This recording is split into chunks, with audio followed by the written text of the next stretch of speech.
anakuja, sisi wote.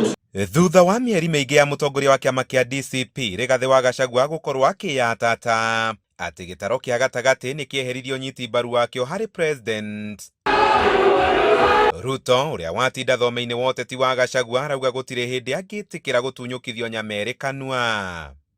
Yaani unafikiri kuna watu wanaweza kufikiria kwamba watanipigia kelele kidogo ati niwachane na watu ambao wamenifanya nikakuwa rais, niwachane na hawa? Kwani mnafikiri mimi ni wazimu?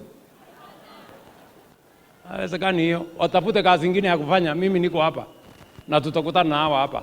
Akiarĩria igongona-inĩ rĩa kũrugwo kwa maguta ma mwaka ũyũ ma kanitha wa AIPCA rĩrĩa rĩthaganĩtio Kagere mwena wa Othaya, Ruto augĩte nĩ eharĩirie gũtigĩra ciĩranĩro ciothe iria ereire mũingĩ wa gĩtaro gĩkĩ nĩ ciakinyanĩra nĩguo ikamwarĩrĩra. Kila mtu apime na kazi yake. Mtu ya kutukanana awekwe kwa kilo yake ya matusi. Mtu ya sarakasi na vitimbi awekewe ratili yake ya vitimbi. Mtu ya kazi kama mimi munitafutie kilo yangu, mimi nitaweka kilo yangu hapo ya kazi. Kwani mnafikiri ati kuna mtu atanitisha? Itemi-inĩ rĩa kũrũĩrĩra ũnyiti mbaru wa gĩtaro gĩkĩ, Ruto atarĩirie tabarĩra cia mabirioni ma mbeca, akĩongerera ona iria irathiĩ na mbere ciongererekeire nĩ ikwambĩrĩrio mwaka-inĩ wa kĩgĩna ũrĩa twerekeire. Mtu anachaguliwa kwa sura ama kwa kazi?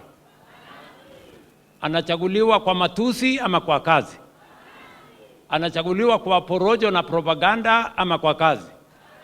Si kila mtu anapima na kazi yake jameni. Si nyinyi ndio mtapima kazi ya kila mtu? Yule mtu hajafanya kazi si aende nyumbani. Tulichagua serikali itufanyie nini? Kazi. Je, itafanyaje kazi kama sisi kazi yetu ni kuivuruga na kelele kila siku?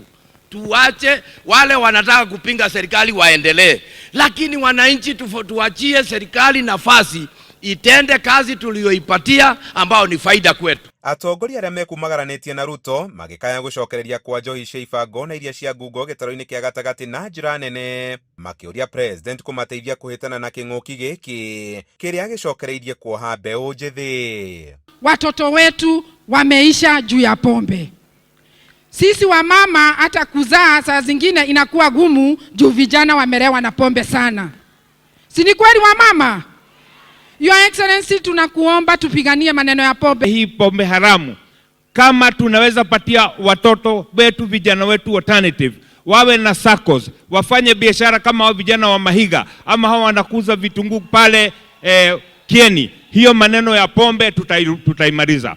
Handũ-inĩ ha Inooro TV kuma Kagere Othaya, kaunti-inĩ ya Nyeri, Njĩta Kamau wa Mwangi.